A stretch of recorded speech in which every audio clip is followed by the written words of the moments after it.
Hello everyone, कैसे हैं आप लोग। उम्मीद करते हैं आप लोग बिल्कुल ठीक होंगे। आज हम लोग जो है स्टार्ट करने जा रहे हैं क्लास 11th का इकोनॉमिक्स, जिसमें हमने सबसे पहले पढ़ा था कि आर्थिक क्रिया क्या है और इसमें हमने आर्थिक क्रिया के प्रकार भी हमने आपको बताया था।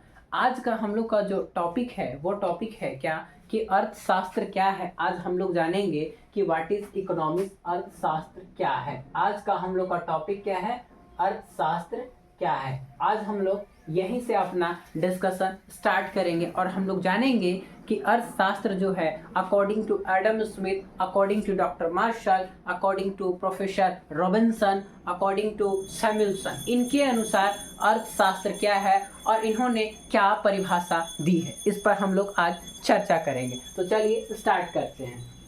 देखिए, ये जो अर्थशास्त्र लिखे हैं, अर्थशास्त्र, इसको हम इंग्लिश में क्या बोलते हैं, इसको इंग्लिश में हम बोलते हैं इकोनॉमिक्स। क्या बोलते हैं, इकोनॉमिक्स बोलते हैं। ठीक है, तो देखिए जो अर्थशास्त्र वर्ड है, सबसे पहले अर्थशास्त्र शब्द का प्रयोग जो है चाणक्य ने किया था। चाणक्य बोलिए कौन है, तो देखिए चाणक्य जो है वो मौर्य काल, जब हम लोग हिस्ट्री पढ़ते हैं तो उसमें एक काल आता है जिसको बोलते हैं मौर्य काल। और मौर्य काल में एक बहुत बड़े विद्वान थे जिनका नाम था चाणक्य, जो कि बहुत बड़े क्या थे, विद्वान थे। मौर्य काल में आप देखिएगा इसके संस्थापक जो थे चंद्रगुप्त मौर्य थे। और इसी के टाइम में क्या हुआ कि चंद्रगुप्त मौर्य के जो गुरु थे उनका नाम था चाणक्य। और चाणक्य ने अपनी एक कृति यानी एक पुस्तक लिखा था जिसका नाम था अर्थशास्त्र। और उसी अर्थशास्त्र में बताया गया कि जो है उनका जो अर्थशास्त्र था, चाणक्य की पुस्तक अर्थशास्त्र। आपको बता दें कि जो चाणक्य, उनका कई नाम जैसे कौटिल्य, विष्णुगुप्त, अन्य नाम भी है किनका,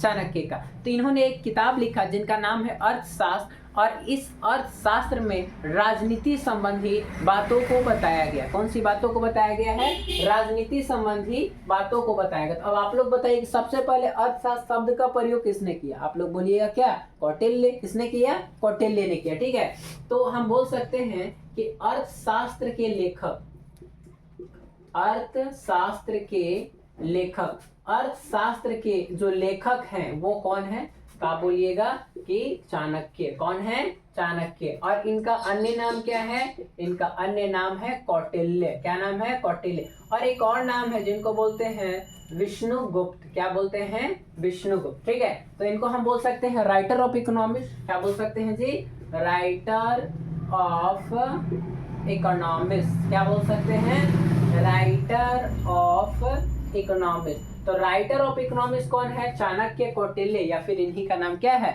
विष्णुगुप्त। तो इनकी जो पुस्तक थी, कौन सी पुस्तक थी, अर्थशास्त्र। इनका जो पुस्तक अर्थशास्त्र था इसमें राजनीति संबंधी बातों का वर्णन किया गया। कौन सी बातें, राजनीति संबंधी बातें, राजनीति संबंधी बातों का वर्णन किया गया है। इसमें बताया गया है कि राजा का सप्तांग सिद्धांत क्या होता है, राजा कैसा होना चाहिए, राजा कठोर होना चाहिए, उसकी दंड व्यवस्था क्या है, इसके बारे में वर्णन किया गया है।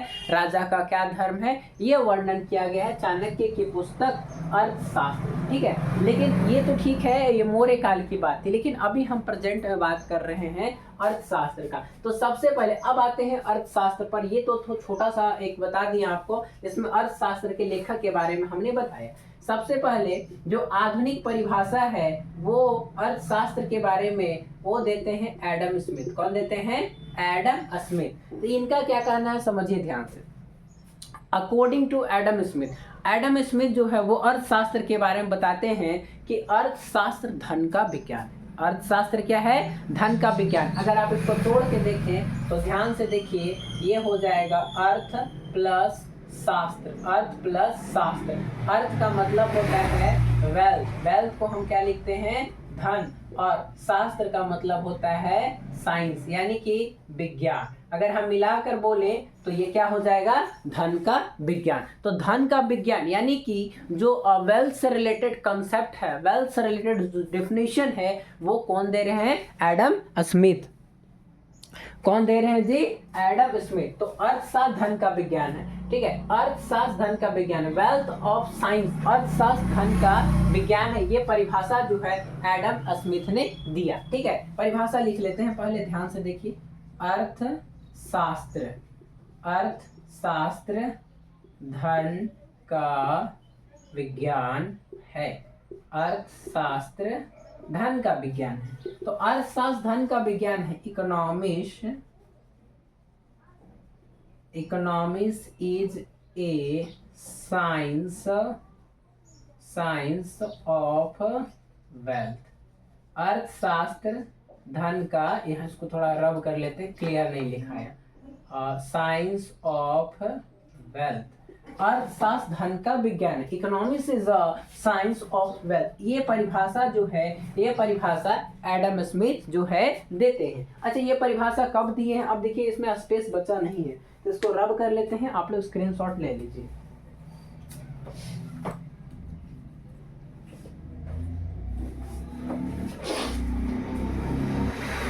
स्क्रीनशॉट ले लिए होंगे आप लोग। अब इसको हम रब कर लेते हैं।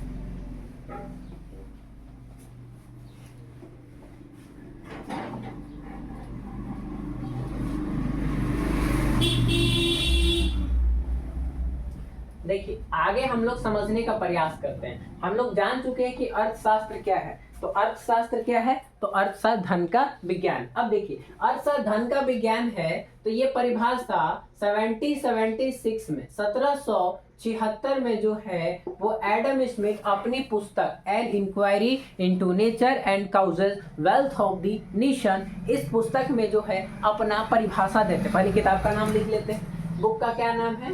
An inquiry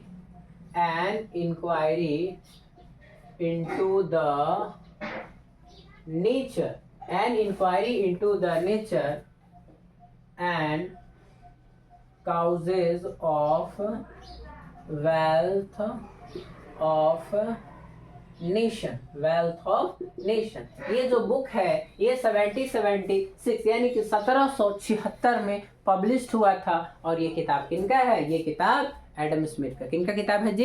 Adam Smith. और इसी किताब में बताया गया कि अर्थशास्त्र धन का विज्ञान है। अर्थशास्त्र क्या है? धन का विज्ञान है। According to Adam Smith economics is a science of wealth. और ये परिभाषा 1776 में वेल्थ ऑफ नेशन नामक पुस्तक में दिया गया। तो सबसे पहले अर्थशास्त्र के बारे में, धन का विज्ञान है, धन का concept of welfare concept Adam Smith ने दिया। तो इसीलिए इनको हम बोलते हैं फादर ऑफ इकोनॉमिक्स। क्या बोलते हैं? Father of economics. अर्थशास्त्र के पिता, अर्थशास्त्र के पिता। अर्थशास्त्र के पिता किनको बोलते हैं? एडम स्मिथ को। अर्थशास्त्र के पिता किसको बोलते हैं? एडम स्मिथ को। किसको बोलते हैं? एडम स्मिथ को बोलते हैं। ठीक है, तो अब इतना तो क्लियर हो गया कि अर्थशास्त्र क्या है, किनके अनुसार? एडम स्मिथ के अनुसार। फर्स्ट स्टेप क्लियर है। आप इसके स्क्रीनशॉट ले लीजिए। अब हम लोग बात करते हैं नेक्स्ट अर्थशास्त्री डॉक्टर मार्शल के अनुसार। चलिए लिख लीजिए, स्क्रीनशॉट ले लीजिए। आप लोग रब कर लेते हैं।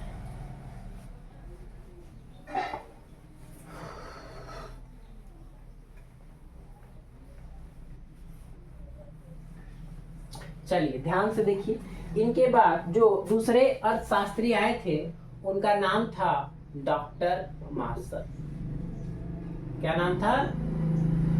Doctor Marshall. अब समझते हैं डॉक्टर मार्शल के बारे में। ध्यान समझिए। देखिए डॉक्टर मार्शल जो है ये भी बहुत बड़े अर्थशास्त्री थे। इन्होंने धन के जगह पर मानव कल्याण का सिद्धांत दिया, ह्यूमन वेलफेयर का कंसेप्ट दिया। इनका कहना है कि अर्थशास्त्र धन का विज्ञान, तो वो एडम स्मिथ कहते हैं कि ये समस्त मानव का कल्याण करता है, ह्यूमन वेलफेयर करता है, समस्त मानव का कल्याण करता है। यानी कि बोल सकते हैं कि ह्यूमन वेलफेयर से रिलेटेड कंसेप्ट, ह्यूमन वेलफेयर से रिलेटेड जो कंसेप्ट है वो डॉक्टर मार्शल देते हैं। तो क्या बोलते हैं कि अर्थशास्त्र मानव कल्याण का विज्ञान है। ठीक है, मानव कल्याण का विज्ञान, मानव कल्याण का विज्ञान है। तो ये मानव कल्याण यानी कि human welfare concept, human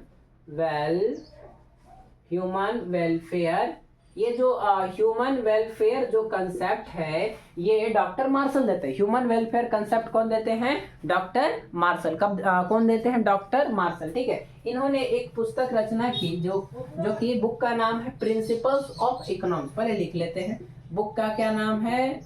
principles of economics, book का क्या नाम है जी?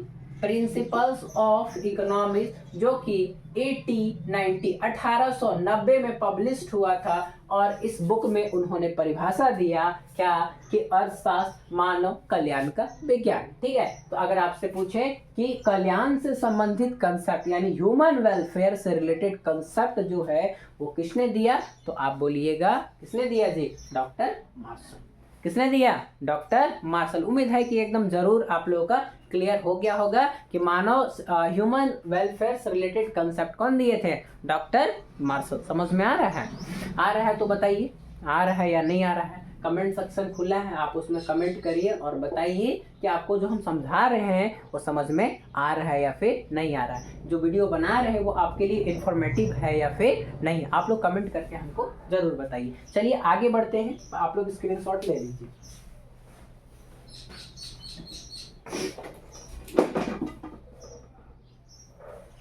चलिए ले लिए होंगे स्क्रीनशॉट, इसको मिटा देते हैं।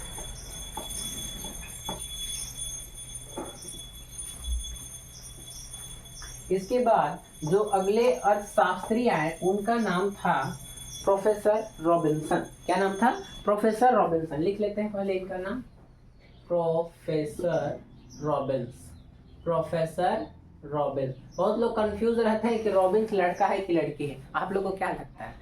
प्रोफेसर रॉबिन्स जो है ये लड़की है। ठीक है, नाम पे मत जाइए, लड़की है। देखिए ध्यान समझते हैं प्रोफेसर रॉबिन्स क्या बोलते हैं। इनका परिभाषा जो है ना दिल को छू जाता है, आप लोगों को भी छू जाएगा। आप सुनिए तो सही, बिल्कुल छू जाएगा। देखिए इनका क्या कहना है प्रोफेसर रॉबिन्स, इनका कहना है कि मनुष्य की आवश्यकता अनंत, ह्यूमन वांट्स इज अनलिमिटेड। हमारी आवश्यकता अनंत, बिल्कुल बात सही है, ध्यान समझे। मनुष्य की आवश्यकता, मनुष्य की आवश्यकता, मनुष्य की आवश्यकता अनंत है। मनुष्य की जो आवश्यकता है वो क्या है? अनंत है। हमारी जो आवश्यकता है, ह्यूमन की जो वांट्स है, जरूरतें हैं, वो क्या है? अनंत। अगर आपको कितना भी पैसा दे दिया जाए तो वो एक समय के बाद क्या हो जाएगा? खत्म हो जाएगा और आप जो है और पैसे का मांग करिएगा। ठीक है, तो हमारी जो आवश्यकता है वो क्या है? अनंत है। हमारी आवश्यकता अनंत है। फिर दूसरे पॉइंट में ये क्या बोलते हैं? ये बोलते हैं कि मनुष्य की आवश्यकता अनंत है और फिर बोलते हैं साधन सीमित है। साधन क्या है जी? सीमित है। यानी कि आवश्यकता तो अनंत है लेकिन जो सोर्सेज है वो लिमिटेड है। सोर्सेज क्या है? लिमिटेड है। यानी कि सोर्सेज क्या है? लिमिटेड है। धन लिमिटेड है। जो भी यहाँ सोर्सेज का मतलब क्या है? संसाधन है। संसाधन क्या है? वो लिमिटेड है। ठीक है, और तीसरा पॉइंट क्या बोलते हैं कि प्रत्येक वस्तु का वैकल्पिक प्रयोग है। ध्यान समझिए, वैकल्पिक प्रयोग, ऑप्शनल यूजेज। हर एक वस्तु का वैकल्पिक प्रयोग। अब बोलिएगा सर ये वैकल्पिक प्रयोग क्या होता है, बताइए थोड़ा। देखिए समझते हैं ध्यान से। अगर हम बोले कि दूध एक सीमित साधन है। दूध क्या है? एक सीमित साधन है जिसका बहुत सारा प्रयोग है। क्या क्या प्रयोग है? हम दूध से घी बना सकते हैं, चाय बना सकते हैं, और आप बोलिएगा मिठाई बना सकते हैं, और क्या क्या बहुत कुछ बना सकते हैं। लेकिन इसमें से हमको चयन करना पड़ेगा कि आखिर हम दूध का क्या बनाएं। क्यों? क्योंकि साधन क्या है? दुर्लभ है। क्योंकि साधन दुर्लभ है इसलिए हमको चयन करना पड़ेगा। क्या करना पड़ेगा? चयन करना पड़ेगा। यानी कि यहाँ पर जो प्रॉब्लम क्रिएट हो रहा है, क्या क्रिएट हो रहा है? Problem of choice. क्या प्रॉब्लम क्रिएट हो रहा है? Problem of choice. बोल सकते हैं चयन की समस्या। कौन सी समस्या उत्पन्न हो रहा है जी? चयन की समस्या। देख रहे हैं कौन समस्या? Problem of choice. चयन की समस्या यहाँ पर क्या हो रही है? उत्पन्न हो रही है। ठीक है, इसमें से हम किसका चयन करें? घी, चाय, मिठाई, किसका चयन करें? क्यों? क्योंकि जितना भी वस्तु है उसका बहुत सारा वैकल्पिक प्रयोग है कि नहीं? उसका क्या है? बहुत सारा वैकल्पिक प्रयोग है। एक और एग्जांपल ले लें। सपोज करिए कि अगर आपके पास कितना है? 100 रुपया, और 100 रुपया में आपको जो है इसका बहुत सारा वैकल्पिक प्रयोग है। जैसे आपको पॉकेट मनी मिलता है खाने के लिए, तो आप तो पूरा एकदम खुश हो जाते हैं कि वाह हमको मिला है पैसा। अब देखिए ना, पैसा 100 रुपया आया है कि नहीं, उससे जरूरत से ज़्यादा का बिल बनना स्टार्ट हो जाता है। अब देखिए 100 रुपया मिला, आप जो है चाह रहे हैं कि मैं क्या करूँ? 20 रुपया का वाटर बॉल यानी कि गुपचुप। गुपचुप खा ले, वाटर बॉल। फिर आप चाह रहे हैं कि नहीं हम जो है क्या करें कि 50 रुपया है मेरे पास, उसका सिनेमा का एक टिकट ले ले। हो सकता है आपको सिनेमा देखने का मन है, ठीक है। उसके बाद फिर और भी है, इसमें आप चाह रहे हैं कि नहीं इसमें हम क्या करें कि हम जो है 80 रुपया, मेरे 80 रुपया से हम क्या करें बुक ले ले। और क्या है अपना फ्रेंड को जो है फ्रेंड को देना है 100 रुपया, या फिर 10 रुपया फ्रेंड को देना है, क्या करें। तो देखिए 100 रुपया आया कि नहीं, और 100 रुपया से ज़्यादा यहाँ पर खर्च होना शुरू हो गया। तो इसमें से हम क्या करेंगे, चयन करेंगे। अब बोलिए किसका चयन करें, अरे सिंपल सा बात है, बुक का चयन करिएगा जी। आपके लिए सबसे जरूरत क्या है, आपके लिए सबसे जो जरूरत है वो क्या है, बुक है। बाकी आप 20 रुपए का वाटर बॉल खाइए यानी गुपचुप खाइए, चाहे आप कुछ खाइए, ये आपका पर्सनल चॉइस। लेकिन जो सबसे पहली हमारी जो आवश्यकता है, सबसे पहली जो हमारी जो आवश्यकता है, वो हमारी सबसे पहली आवश्यकता कौन सा है, उसको हम क्या बोल सकते हैं कि हमको बुक लेना है। पहले क्या लेना है, बुक लेना है। तो देख रहे हैं कि चयन की समस्या उत्पन्न हो रहा है। कौन सी समस्या उत्पन्न हो रहा है, चयन का। हमको चॉइस करना पड़ रहा है, प्रॉब्लम ऑफ चॉइस, यानी चयन की समस्या उत्पन्न हो रही है किसमें, अर्थशास्त्र, ठीक है। तो परिभाषा क्या है कि मनुष्य की आवश्यकता अनंत है, ये स्टेटमेंट है। साधन सीमित है और प्रत्येक वस्तु का वैकल्पिक प्रयोग। देख रहे कितना अच्छा परिभाषा दी है, यानी कि उनका कहना है कि जो संसाधन है वो दुर्लभ है। संसाधन क्या है, दुर्लभ है। संसाधन क्या है, दुर्लभ है, ठीक है। तो यहाँ दुर्लभता से संबंधी बोल सकते हैं स्कैरसिटी कंसेप्ट, दुर्लभता से संबंधी परिभाषा, दुर्लभता से संबंधी परिभाषा, दुर्लभता संबंधी जो परिभाषा है स्कैरसिटी कंसेप्ट है। चयन की समस्या उत्पन्न होती है अर्थशास्त्र में। मनुष्य की आवश्यकता अनंत है, साधन सीमित है और प्रत्येक वस्तु का वैकल्पिक प्रयोग। ये जो स्टेटमेंट है कौन दिए थे, प्रोफेसर रॉबिन्स। कौन दिए थे जी, प्रोफेसर रॉबिन्स। यानी कि दुर्लभता से संबंधी यानी स्कैरसिटी कंसेप्ट। कौन सा कंसेप्ट, स्कैरसिटी कंसेप्ट कौन दिए थे, प्रोफेसर रॉबिन्स। कौन दिए थे जी, प्रोफेसर रॉबिन्स दिए थे, ठीक है। इनका कुछ तो जरूर समझ में आया होगा। आप इसका स्क्रीनशॉट लीजिए, हम आपको बताते हैं आगे कि ये जो परिभाषा है, ये जो स्टेटमेंट है कौन सा किताब में दिए थे और कब दिए थे। आप लोग स्क्रीनशॉट ले लीजिए, ले लिए होंगे, इसको रब कर लेते हैं।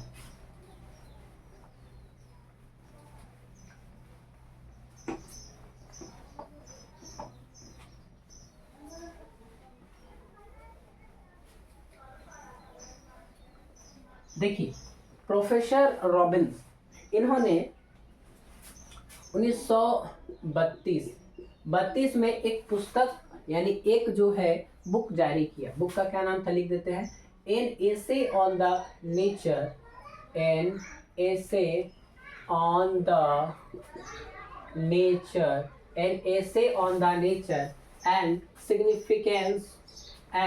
significance of economics is a science. An essay on the nature and signification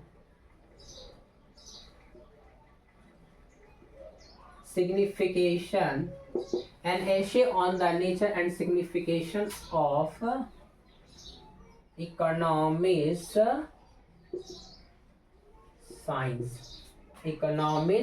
science, ठीक है। ये 1932 में इनका एक बुक आया, बुक का नाम लिख चुके हैं आप, देखिए बोलिए, an essay on the nature and signification of economic science, जो कि 1932 में ये पुस्तक आया, ये बुक आया। और इस बुक में उन्होंने बताया कि जो अभी आपको जो स्टेटमेंट बताएं, मनुष्य की आवश्यकता अनंत है, साधन सीमित है और प्रत्येक वस्तु का वैकल्पिक प्रयोग, यानी कि दुर्लभता से संबंधी, एग्जाम में पूछेगा कि दुर्लभता से रिलेटेड कंसेप्ट, स्कैरसिटी कंसेप्ट, दुर्लभता से रिलेटेड संबंध यानी दुर्लभता संबंधी परिभाषा कौन दिए थे, तो आप बोलिएगा प्रोफेसर रॉबिन्स। कौन दिए थे जी, प्रोफेसर रॉबिन्स। कौन दिए थे, प्रोफेसर रॉबिन्स दिए थे, ठीक है। अर्थशास्त्र में चयन की समस्या उत्पन्न होती है। अर्थशास्त्र में चयन की समस्या उत्पन्न होती है, बताइए किसने कहा, अभी जस्ट आपको बताया। अर्थशास्त्र में चयन की समस्या उत्पन्न होती है। तो चयन की समस्या, अगर क्वेश्चन पूछ दे कि अर्थशास्त्र में चयन की समस्या उत्पन्न होती है, परिभाषा किसने दी है, अर्थशास्त्र चयन का विज्ञान है, किसने कहा, किसने कहा, बताइए जल्दी से। यहाँ आंसर क्या होगा, प्रोफेसर रॉबिन्स। क्या होगा जी, प्रोफेसर रॉबिन्स हो जाएगा इसका राइट आंसर। क्या होगा, प्रोफेसर रॉबिन्स। क्लियर हो गया, मिटा दे इसको। अभी तक हमने क्या सीखा? जो है एडम स्मिथ के अनुसार अर्थशास्त्र धन का विज्ञान है, मार्शल के अनुसार जो है मानव कल्याण का विज्ञान है, रॉबिन्स के अनुसार दुर्लभता यानी कि दुर्लभता संबंधी परिभाषा दिया, स्कैरसिटी रिलेटेड कंसेप्ट देते हैं जिसमें बताते हैं मनुष्य की आवश्यकता अनंत है, साधन सीमित है और प्रत्येक वस्तु का वैकल्पिक प्रयोग है। इसके बाद अगले जो अर्थशास्त्री है, पहले इसको आप लोग स्क्रीनशॉट ले लीजिए। इसके बाद जो अगले अर्थशास्त्री हैं, पहले हम रब कर लेते हैं इसको। इसके बाद अगले जो अर्थशास्त्री आए उनका नाम था, पहले इरेज कर लेते हैं, उनका नाम था सैमुअल्सन, प्रोफेसर सैमुअल्सन। क्या नाम था?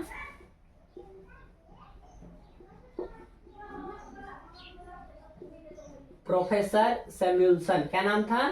सैमुअल्सन। ठीक है, ध्यान समझिए। प्रोफेसर सैमुअल्सन जो थे, इन्होंने विकास संबंधी परिभाषा दिया, डेवलपमेंट रिलेटेड कंसेप्ट, विकास संबंधी परिभाषा, विकास संबंधी परिभाषा। कौन सी परिभाषा दिया? विकास संबंधी परिभाषा जो है वो प्रोफेसर सैमुअल्सन ने दिया। और इनका जो परिभाषा है, बोले तो प्रोफेसर सैमुअल्सन का जो परिभाषा है ये सबसे बेस्ट परिभाषा हुआ, क्योंकि ये परिभाषा बाद में दिया, और अभी के टाइम में जो है सबसे ज्यादा मान्य परिभाषा इन्हीं का होता है, विकास संबंधी परिभाषा। कौन सा? विकास संबंधी परिभाषा। ठीक है, प्रोफेसर सैमुअल्सन ने क्या दिया? विकास संबंधी परिभाषा दिया। उम्मीद है ये कंसेप्ट आपका कंप्लीट क्लियर हो गया होगा। आज के वीडियो में हमने देखा क्या कि एडम स्मिथ के अनुसार अर्थशास्त्र क्या है, फिर मार्शल के अनुसार क्या है, रॉबिन्स के अनुसार क्या है और सैमुअल्सन के अनुसार क्या है। ठीक है, आपका आज अर्थशास्त्र का कंसेप्ट बिल्कुल क्रिस्टल क्लियर हो गया ना? ठीक है, तो आज रहने देते हैं इतना ही, मिलते हैं नेक्स्ट वीडियो में। आप लोग को जय हिंद। ठीक है, चलिए, ओके।